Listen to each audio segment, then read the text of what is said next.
Welcome to episode 17 of Storm the Norm, the fortnightly podcast where we pick up norms that come in the way of businesses succeeding in a disruptive world.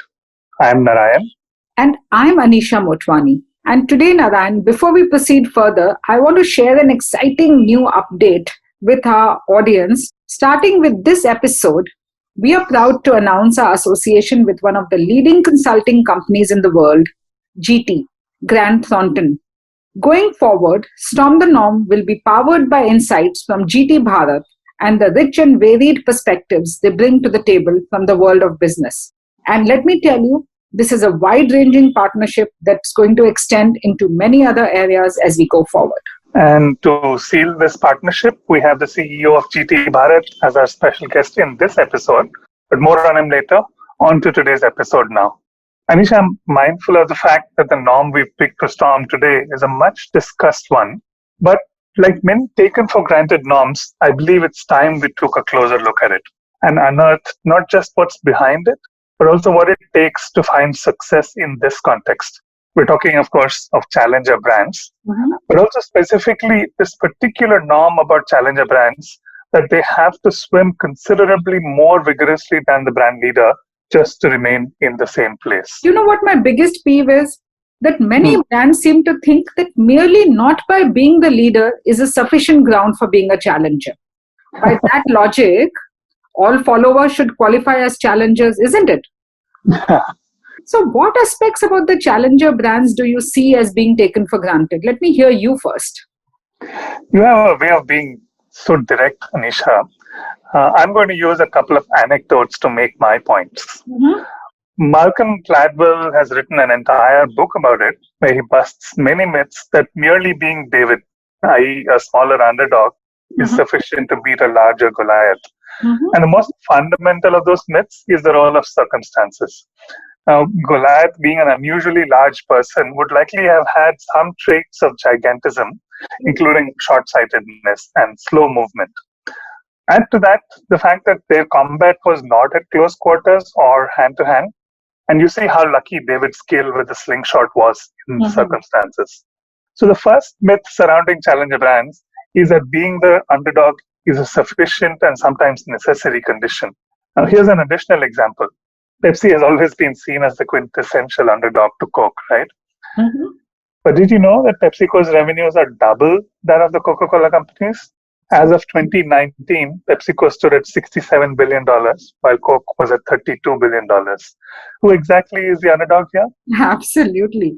And both of these are striking observations and seem to reinforce the veracity of the norm that challenger brands need to work harder to stay in the same place, circumstances and luck, of course, notwithstanding. And neither market standing nor size may make them a challenger. So what then?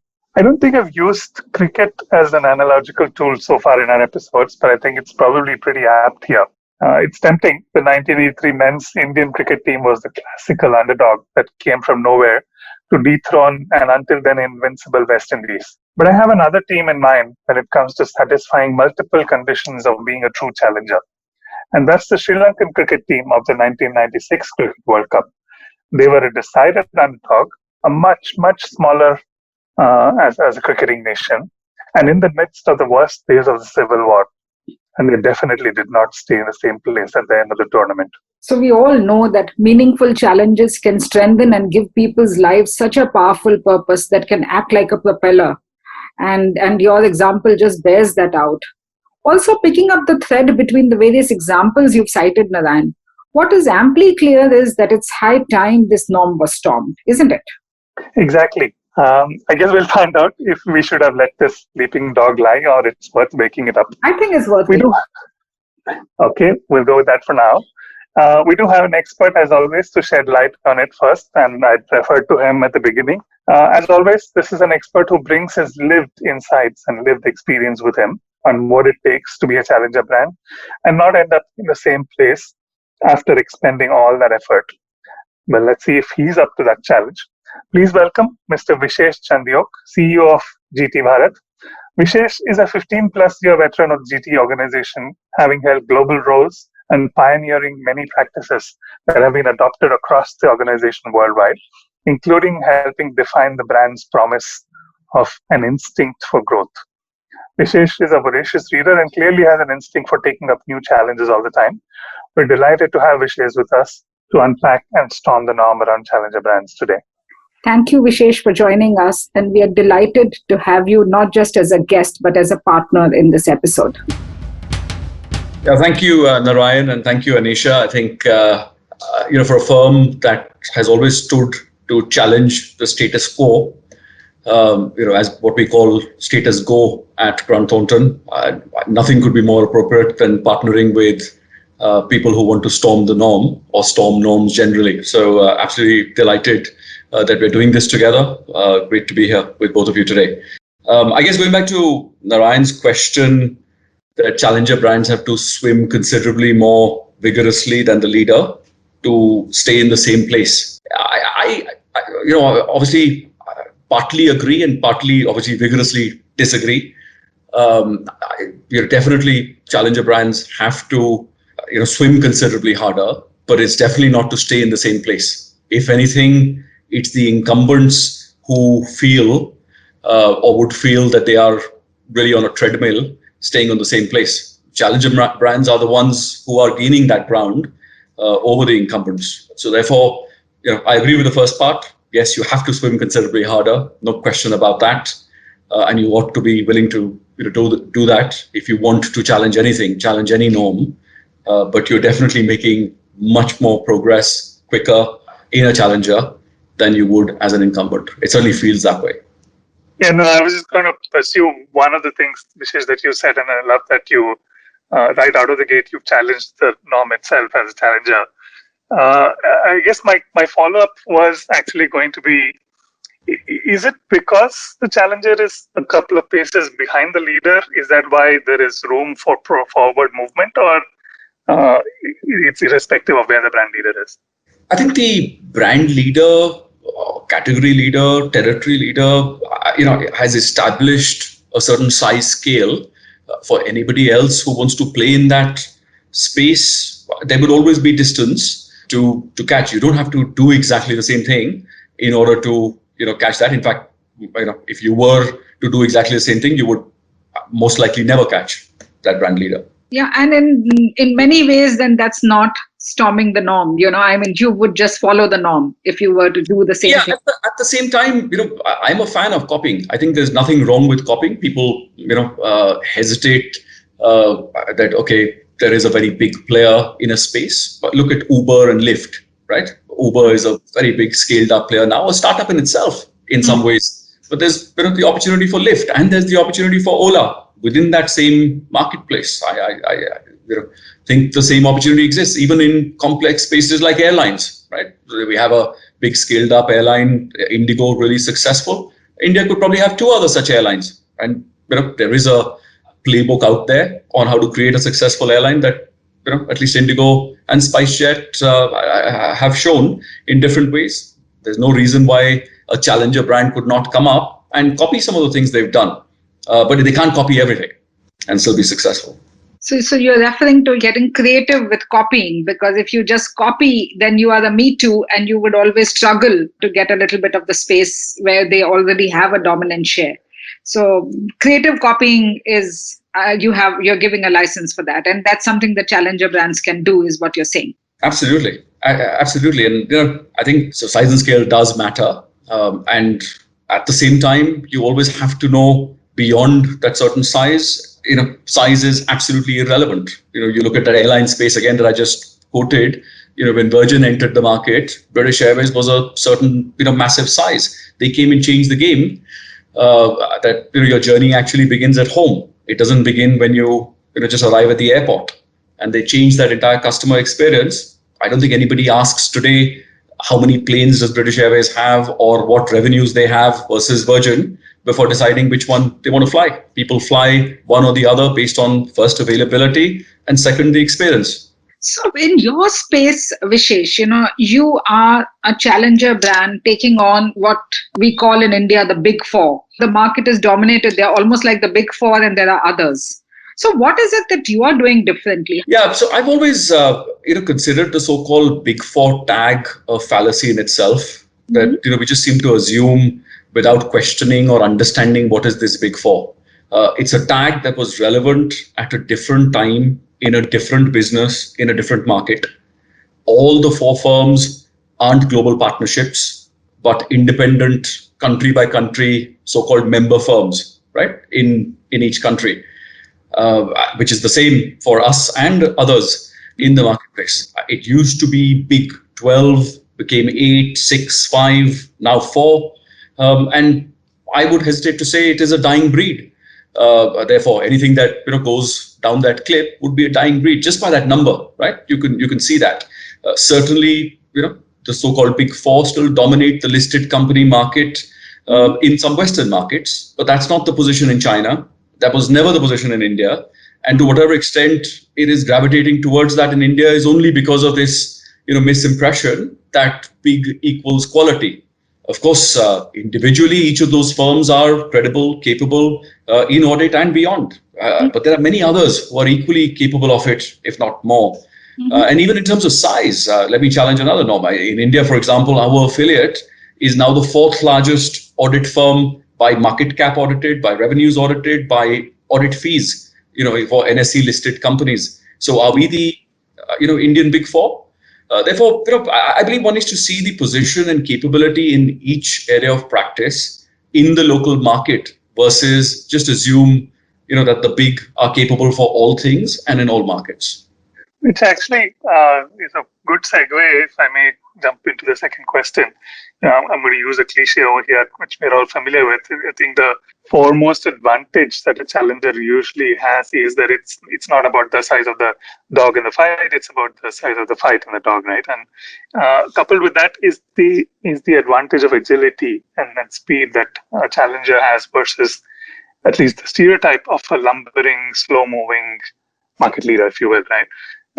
But more and more, maybe to borrow another concept from physics, it's neither just speed alone or size alone, but momentum, which is a factor of both the energy behind mass as well as the speed with which, the velocity with which it moves, and which renders maybe size irrelevant a lot of times, like you were saying. Is that something that you prioritize, either speed or momentum at GT? Well, I'll refer again, I touched on it earlier. I think, size and scale does matter, Narayan, but I think certainly beyond a certain size, it's absolutely irrelevant. And what that certain size is depends on the market you want to serve. Speed matters to the market of fast growth companies. And again, within that, speed itself, I would say, is the ability for a service provider to mirror the agility of each client without compromising quality, right? Now, again, I go back to my example of airlines. Indigo talks about that fast turnaround time in order to achieve the customer objective of on-time performance, right? Without, of course, compromising quality. Is that on-time performance as important to someone, traveling with a full-service airline? Probably not, right? And that's why it's important to be clear about your market and what's important to your market. Certainly, speed, agility has been a big differentiator for us at Grant Thornton. The ability to deploy teams at short notice when someone calls you on a Friday and says, I want to begin a diligence on Monday, or I want a proposal tomorrow. The ability to deliver to tight timelines, to find solutions versus throw problems at clients. I think that agility comes from both structure and it comes from culture. I think are there many layers protecting the organization, the firm, the company, and putting the client at the end, versus people across those layers working together in the interest of the client and still protecting the organization. Is the culture one of listening to understand, or is that culture listening to respond to clients? I think incumbents, often suffer from trying to behave as if they are the adult and their clients are the children who ought to listen and be taught. Right? I know, most of us have children. Even children don't like to, listen or be taught anymore. But I keep reminding our people to, keep our challenger brand culture of a relationship of equals with our client personnel alive. To listen to their point of view with an open mind. Do leaders, within the firm roll up their sleeves, and are they willing to listen with an open mind to help solve client issues, or wait to receive things through a waterfall of filters for approval eventually? Right? That those are the differences between, do you feel like, a challenger, or do you feel like an incumbent? And I think it comes down to, remembering to value each and every client, each and every customer as if, they are your first customer. They are your only customer. I think if you can preserve that, then you can keep growing, and size and scale would not matter. There is a certain amount of reassurance and trust that these big players, the so-called market leaders, bring. Okay, and inherent in using their services or products is that there's trust and there's consistency and quality. What would make me stop and consider somebody else? I'll again, probably draw a reference to another favorite book of mine, The Milkshake Moment. The milkshake moment is fascinating. It's about stories on how when businesses become big, they are forced to adopt policies that actually end up stopping people at the people who are at the front line of serving customers to focus on following process versus meeting unique customer demands. And I just said, customers have unique demands. Given, and the author, gives an example of his enjoying a vanilla milkshake. And he travels a lot, and most hotels when he checks in, asks room service, first thing he wants to order is a vanilla milkshake, and most of them say they don't have it on their menu, right? And therefore his the standard answer to his asking for a vanilla milkshake is no, not on the menu. But all of them are at the same time willing to serve him a glass of milk and a scoop of vanilla ice cream, right?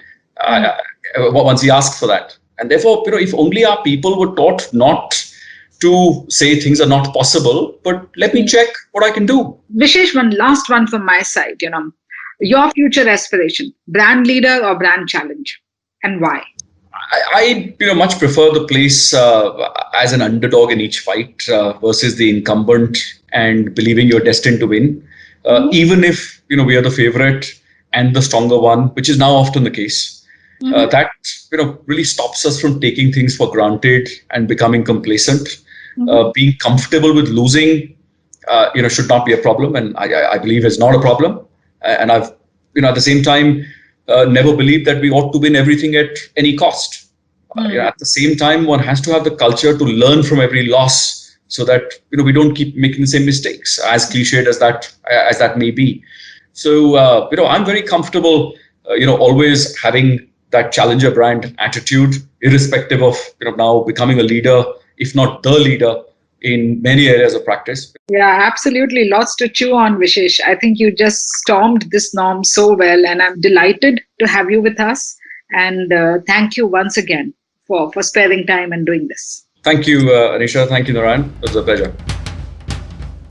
Anisha, listening to Vishesh, I think I'm even more convinced that the norm won't remain unchallenged for too long, even if prevalent conversation seems to indicate otherwise. I like the way he picked it apart methodically, with really relatable examples that seem to have, on the outside, nothing to do with business, but I think they were very relevant. Indeed. And so, as usual, what stood out for you from all the points that he made? Do not treat any tactic or framework as sacrosanct. Do not fall prey to formulae. And above all, to take neither success nor failure for granted. What about you, Anisha? What's your take on what Vishesh brought to the table, and what STN hacks do you have this time around? I'll start with this, Narayan. Being a challenger is a mindset. It's a state of the mind and not the state of the market. Like we started off in the beginning, how do we define challenger brands? Just by being a mere follower doesn't make you a challenger. So it's about an organization with a team having ambitions that are bigger than their resources and challenging the codes of the category or the cultural context to create a criteria for choice that favors them rather than the established leaders. They need to stand out.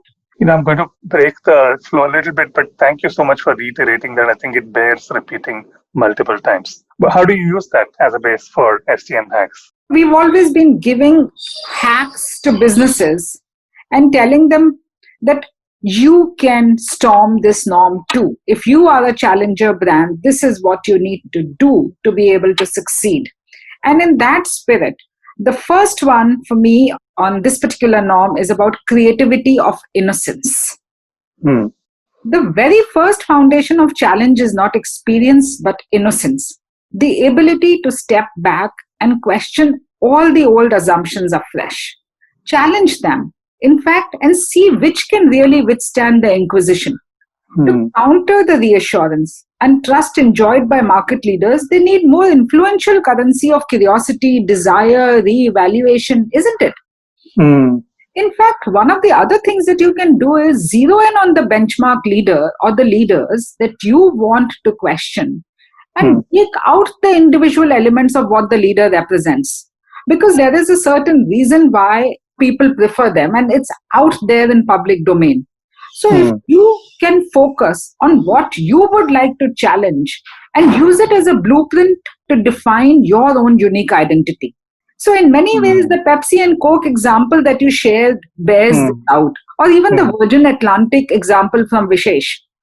So in that way, challenger brands can capitalize on their creativity and imagination, while mature brands win when it comes to their lineage and experience. I like how you've used the word innocence in here. It's such a fresh take. I mean, usually experience is always seen as more important than a certain fresh naivete. But I love the creativity of innocence. What's the second one?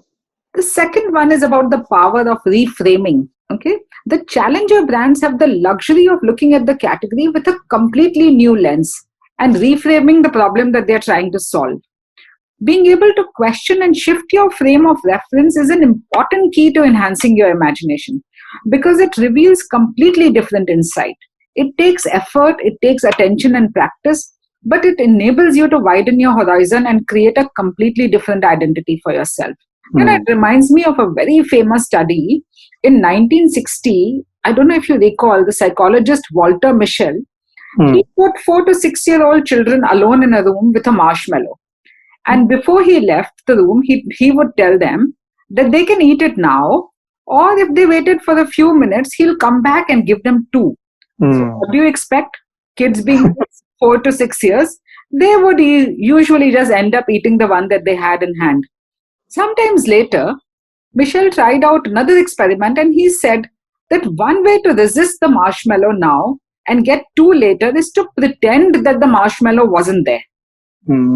By changing how he prepared them for the challenge, he dramatically changed their behavior.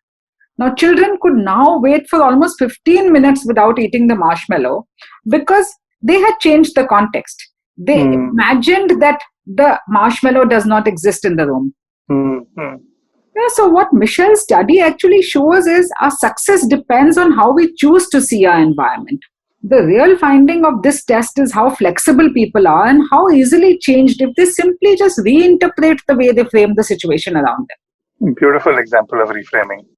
Okay. What's the third? The third one is an advantage challenger brands, which is everyone loves the underdog. So how do you leverage the love of the underdog? There is an eternal appeal of the underdog, and challenger brands should know how to cash in on that. Everyone seems to like backing the underdog, and challenger brands are usually that, up against the established big boys, but attempting to carve out a space for themselves. So understanding the psyche of what makes underdogs tick is the key to this leverage. And according to me, underdogs give people hope. It almost allows people to follow the journey of development and be entwined in a story and a plot line. It's almost like following a series on Netflix. People want to see the plot twist, the new characters, the journey. And following a story of an underdog allows others to dream and hope that one day they will achieve or accomplish change. And in our lifetime, Narayan, we've been fortunate. We've seen so many of these brands that started like underdogs and now have become like the go-to platforms or businesses. And to that extent, that has been one of the reasons why underdogs succeed so much. And the same thing, on the other hand, because the expectations from underdogs is that they will not be as good, that motivates the underdog team to therefore try harder. And of course, you keep citing that famous example of, so what if we are number 2, we try harder. Yes. Yeah. Okay. All right. That's 3 down. What's the fourth? The fourth one is all about emotions and great storytelling. A challenger brand does not break through in a mature category by being more convenient or trustworthy.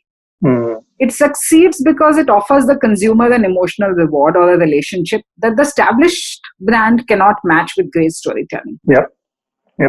And they are highly adept storytellers that understand the way to a consumer's heart is through an emotionally resonant narrative. Okay. And that's why, they end up taking thought leadership vis-a-vis market leadership. Yep. Okay. What's the last one? The last one, of course, has to be with the kind of experience that you give. Finally, the rubber hits the road when you experience a challenger brand. Challenger brands do have the additional responsibility to prove themselves and show keen interest and understanding of the needs and wants of their customers, their priorities, their preferences. They must find creative ways to demonstrate that they understand what their audience needs and differentiate them at a human level. To use behavior as the most important clue about what people want and more important, what they need. Once you know what they need, you can serve them the right message at the right time and drive business results. So hyper-personalization, being there for them all the time, understanding, overcommitment, this whole experience that you give them has to be very personal and at a very human level. And that's what makes challenger brands preferred over market leaders. Insightfully hacked as always, Anisha. I want to bring back one of the examples I used in the beginning to reinforce your STN hacks. In the 96 Cricket World Cup, Sri Lanka used the power of innocence, to use your phrase. Nobody told them they couldn't go hammer and tongs at the opposition in the first 10 to 15 overs, a period that had been reserved for a safe and sedate start to the batting until then. And that's exactly what Sanath Jayasuriya and Ramesh Kaluvitarana did famously. But when they did that, they also reframed how batting in limited overs cricket could be approached. I think that combination of things made for a powerful story, one that tugged at the hearts of underdog lovers everywhere. The rest, as they say, it's not just history actually, but how cricket is played today even. I just love the way you brought 3-4 hacks alive through this one very simple example and a very relatable example. Absolutely. Thanks, Narayan. I think the thanks are to you for articulating the hacks in the first place. I think that's a good place to wrap up episode 17 of Storm the Norm, now powered by insights from Grant Thornton Bharat. There are multiple places you can catch us on: Apple Podcasts, SoundCloud, and JioSaavn by just searching for Storm the Norm. We're also on Saregama Carvaan 2.0 devices on channel 453. This is Narayan and Anisha signing off for now. We'll be back with a new episode shortly. Thank you and talk to you soon. Thank you.